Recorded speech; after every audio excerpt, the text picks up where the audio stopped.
ప్రేక్షకులకు నమస్కారం అండి. ఇప్పుడు మనం గ్యాస్ట్రిక్ ప్రాబ్లం గురించి మాట్లాడుకుందాం. గ్యాస్ట్రిక్ ప్రాబ్లంకి రావడానికి కారణం ఏంటంటే మన స్టమక్లో మెయిన్ ఒక 6 నుంచి 7 రకాల బ్యాక్టీరియా ఉంటుందండి. అంటే మేము క్రిములు అంటాం. అంటే చిన్నవి అయితే మరీ చిన్న రకాలు వేసుకుంటే అనేక వేలు ఉంటాయి మన బాడీలో. లక్షల వైరస్లు ఉంటాయని కూడా కొంతమంది మన కరోనా వచ్చినప్పుడు కొంతమంది డాక్టర్లు కూడా చెప్పారు. యుఎస్ డాక్టర్లు వాళ్ళు అవి ఎక్కడంటే మనం గూగుల్లో చూసినప్పుడు అర్థమైందండి. మెయిన్ అమీబియాసిస్ అనేది ఒకటి.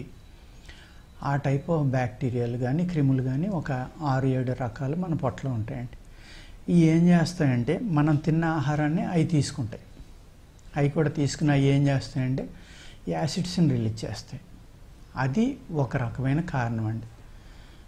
ఇంకొక రీజన్ ఏంటంటే మనం టైమ్లీ ఫుడ్ తినకపోవడం, అలాగే మనకి ఏది పడదో అది చూసుకోకుండా అది అతిగా తింటాం. అన్నిటికంటే మేజర్ ప్రాబ్లం ఏంటంటేనండి, మనం తిన్న ఆహారం ఏదైతే ఆహారం తీసుకున్నామో ఆహారం అరకముందరే మళ్ళీ తింటాం మనం. అంటే మనం 7 to 9 బ్రేక్ఫాస్ట్ తిన్నాం అనుకోండి, మళ్ళీ 12 to 1 or 2 మళ్ళీ లంచ్ తింటున్నాం, మళ్ళీ 4కి 5కి స్నాక్స్, కాఫీలు, టీలు, మళ్ళీ 8కో 9కో ఫుడ్, 6కి 7కి తినేవాళ్ళు కూడా ఉన్నారు. ఇలాగ మనం మనిషి అనేవాళ్ళు 1 నుంచి 2 సార్లు తింటే సరిపోతుందండి, చాలా ఆరోగ్యంగా ఉంటారు. ఎప్పుడైతే మనం ఎన్నిసార్లు తినేస్తున్నామో మనం బాడీలో ఆహారం తీసుకున్న తర్వాత ఏమవుతుందండి, ఆ ఆహారాన్ని అరిగించడం కోసం మన బాడీలో అనేక రకాలైన ఫ్లూయిడ్స్ వస్తాయి బయటికి.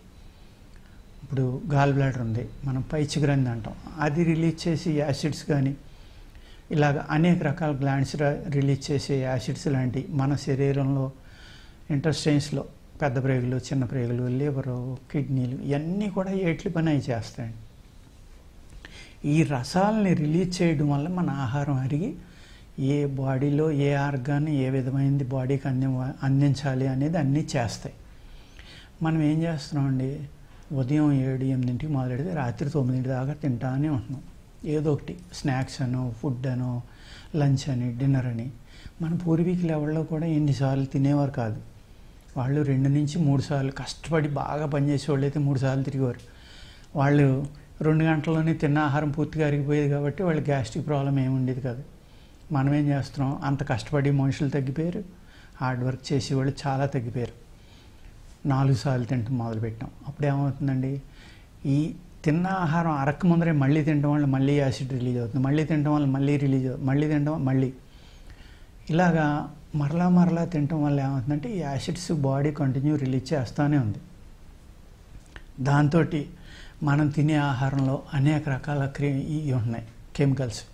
పురుగు మందులు విపరీతంగా వాడడం వల్ల అవనివ్వండి, ఎరువులు వాడడం వల్ల అవనివ్వండి, అదే విష పదార్థాలను కూడా వాడుతున్నారు. తిమ్మెట్టని, సైనమైడ్ గుళికలు అవి వరిలో వాడతారు, అనేక రకాల పంటల్లో ఇప్పుడు వాడేస్తున్నారు. అవి భూమి మీద జిమ్మేస్తే అది టాక్సిన్ ఎయిర్ కింద అయిపోయి వాటర్లో కలిస్తే భూమి అంతా విషం అయిపోయి, ఆ విషమైన చోట ఇంక పురుగు ఏముంటుందండి, అదే విషాన్ని ప్లాంట్ కూడా తీసేసుకుంటుంది, దానికి పురుగు కూడా పట్టట్లేదు. ఎప్పుడైతే పురుగు పట్టలేదో అప్పుడు ఏమవుతుంది, అది విషంతో సమానం మనం తిన్న ఆహారం కూడా.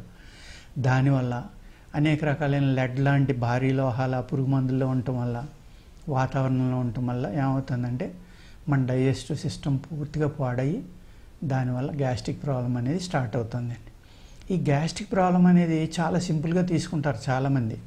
తీసుకుని దాన్ని ఏదో జిలోసిల్లో, ప్యాంటాపో, యాంటాసిడో ఏదో ఒకటి వేసేసుకుంటే తగ్గిపోతుంది కదా అనుకుంటారు. కానీ ఈ గ్యాస్ట్రిక్ ప్రాబ్లం అనేది అతిగా పెరిగితే ఏమవుతుందంటేనండి, పొట్టలో బ్లోటింగ్ వచ్చేసి అది వచ్చి ఇక్కడ మనకి ఇలా టర్నింగ్ ఉంటుంది కాబట్టి ఈ సైడ్ నొక్కుతుంది, ప్రెషర్ వస్తుంది. ఆ గాలి బయటికి రాలేదనుకోండి, ఆటోమేటిక్గా హార్ట్ని ప్రెస్ చేయడం మొదలు పెడుతుంది. అది అప్పుడు ఏమవుతుంది, మీకు బీపీలో up and downs, cholesterol, heart attack రావడానికి కూడా కారణం one of the major reason gastric problem అండి. చాలామంది ఏమనుకుంటారంటే ఏదో గ్యాసే కదా వదిలేద్దాంలే అనుకుంటారు. ఈ గ్యాస్ట్రిక్ ప్రాబ్లం వల్ల అనేక రకాల క్రిములు మన శరీరంలో పెరిగిపోయి ఈ ఆహారం ఎక్కువసార్లు తినడం వల్ల మన బాడీలో బ్యాలెన్స్ కోల్పోవడం వల్ల ఈ pH అనేది విపరీతంగా పెరిగిపోతుందండి. పెరిగిపోయి ఆల్కలిన్ బాడీస్ అన్నీ కూడా ఎసిడిక్ నేచర్లోకి మారిపోతున్నాయి, ఎసిడిక్ అయిపోతున్నాయి, యాసిడ్గా మారిపోతున్నాయి శరీరాలు. మారిపోవడం వల్ల ఏమైంది, అప్పుడు ఆటో ఇమ్యూన్ ప్రాబ్లమ్స్ ఏ అయితే రొమటాయిడ్ ఆర్థరైటిస్ కానీ, లేకపోతే హషిమోటో థైరాయిడ్ లాంటివి, మయోపతి, మజిల్ డిస్ట్రోఫీ, లేకపోతే క్యాన్సరు, ఇలా అనేక రకాల ఆటో ఇమ్యూన్ ప్రాబ్లమ్స్ బాడీలోకి రావడానికి కారణం ఏంటంటే ఓన్లీ పీహెచ్ అండి. అంటే మేజర్ రీజన్ అది అనమాట. ఆ పీహెచ్ని మెయింటైన్ చేయాలి, గ్యాస్ట్రిక్ ప్రాబ్లం మన బాడీలో లేకుండా ఉండాలి అంటే కంపల్సరీగా ఆహారానికి మధ్యన ఏదో ఒక ఆహారానికి మధ్యన మీరు 12 నుంచి 14 గంటల గ్యాప్ ఇచ్చారనుకోండి, 16 గంటలు ఇస్తే చాలా మంచిదండి. ఒక్కసారి తిన్నవాడు మహాయోగి అంట, 2 సార్లు తిన్నవాడు మహాభోగి, ఆయుర్వేదంలో అద్భుతమైన శాస్త్రం అండి.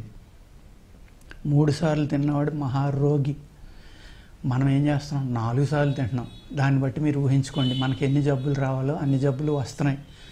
రావడానికి కారణం కూడా మన ఆహారమే. అందుచేత సింపుల్ రెమెడీస్, మీరు చక్కగా వాము తీసుకోండి, కాస్త జీలకర్ర, కాస్త సోపు, కాసిన ధనియాలు 4 కొంచెం వేడి చేసి కొట్టుకొని దాంట్లో లైట్గా సైంధవలవనం లాంటిది కలుపుకొని భోజనం చేసిన తర్వాత ఒక 3 వేళకు వచ్చినంత 2 సార్లు నోట్లో వేసుకొని చక్కగా నవిలి ఆ సెలైవా లోపలికి వెళ్ళనివ్వండి. మీకు మ్యాక్సిమం గ్యాస్ట్రిక్ ప్రాబ్లం స్టార్టింగ్లో ఉన్న వాళ్ళకైతే ఇమీడియట్గా తగ్గిపోతుంది. ఇది ఒక జనరల్ మెడిసిన్గా కూడా మీరు వాడుకోవచ్చు. దీనివల్ల ఫ్యాట్ పెరగదు, అజీర్ణం ఉండదు, తిన్న ఆహారం చక్కగా అరుగుతుంది. అలాగే అనేక రకాల బ్యాక్టీరియా కూడా చనిపోవడానికి అవకాశం ఉంది వాము వల్ల. అర్థమైంది కదండి.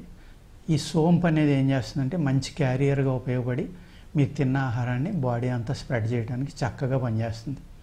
సాల్ట్ కూడా మీకు అనేక రకాల మినరల్స్ని ఇస్తుంది, ప్లస్ అరుగుదలకు పనిచేస్తుంది. అదే లూజ్ మోషన్స్, ఈ గ్యాస్ట్రిక్ వల్ల లూజ్ మోషన్స్ అవుతున్నాయి అనుకోండి, అదే వాముని వేపించి బాగా బ్రౌన్ కలర్ వచ్చేలాగా ఆ వేడిగా ఉండగానే అందులో వాటర్ పోసి మీరు ఫిల్టర్ చేసుకుని ఆ వాము రసం కనుక కొద్దిగా సాల్ట్ కలుపుకొని తాగితే గ్యాస్ట్రిక్ ప్రాబ్లం తగ్గిపోతుంది. వెంటనే త్రేణికి వచ్చి ఆ పొట్టలో ఉన్న బీసిపోయిన గ్యాస్ అంతా బయటికి వెళ్తుందండి. అతిగా గ్యాస్ ఉండటం వల్ల మీకు బీపీ రావడానికి ముఖ్య కారణం గ్యాస్ అండి. అదే గ్యాస్ ఏమవుతుంది, వాయువు, గ్యాస్ అంటే ఏంటి, గ్యాస్ట్రిక్ ప్రాబ్లం వాయువే కదా, ఆ వాయువు ఊర్ధముఖంగా వెళ్ళి ఏం చేస్తుందంటే బయటికి రానప్పుడు మన బాడీలో కలిసిపోతుంది. ఆ బ్యాక్టీరియా కానీ ఇవన్నీ కూడా ఏ అయితే అతిగా పెరిగిపోయి మన రక్తంలో కలిసిపోయినాయి అనుకోండి, అన్ని అవయవాలకి వెళ్ళిపోతుంది. బ్లడ్ ఫ్లో ద్వారా స్కిన్కి కూడా వస్తుంది. ఈ గ్యాస్ట్రిక్ ప్రాబ్లం అనేది క్రానిక్ అయిపోతే ఐబిఎస్, ఐబిడి, లేకపోతే ఇలాంటి అనేక రకాల కారణాలు, స్కిన్ ప్రాబ్లమ్స్, సోరియాసిస్ ఇలాంటివి రావడం, అనేక కారణాలకి రీజను ఈ గ్యాస్ట్రిక్ ప్రాబ్లం అండి.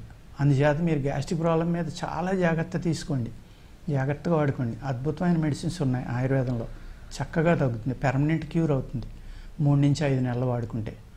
ఓకేనండి. అందుచేత నెగ్లెక్ట్ చేసి గ్యాస్ట్రిక్ ప్రాబ్లం వెరీ సింపుల్ అని వదలొద్దు. ఐబిఎస్లోకి వెళ్ళిపోయింది అనుకోండి, అది ఆటో ఇమ్యూన్ ప్రాబ్లం. మళ్ళీ ఐబిడిలోకి వెళ్ళిపోయింది అనుకోండి, అది ప్రాబ్లమే. ఇలాగా ఈ పైల్స్ రావడానికి కూడా కారణం కొంతవరకు గ్యాస్ అండి.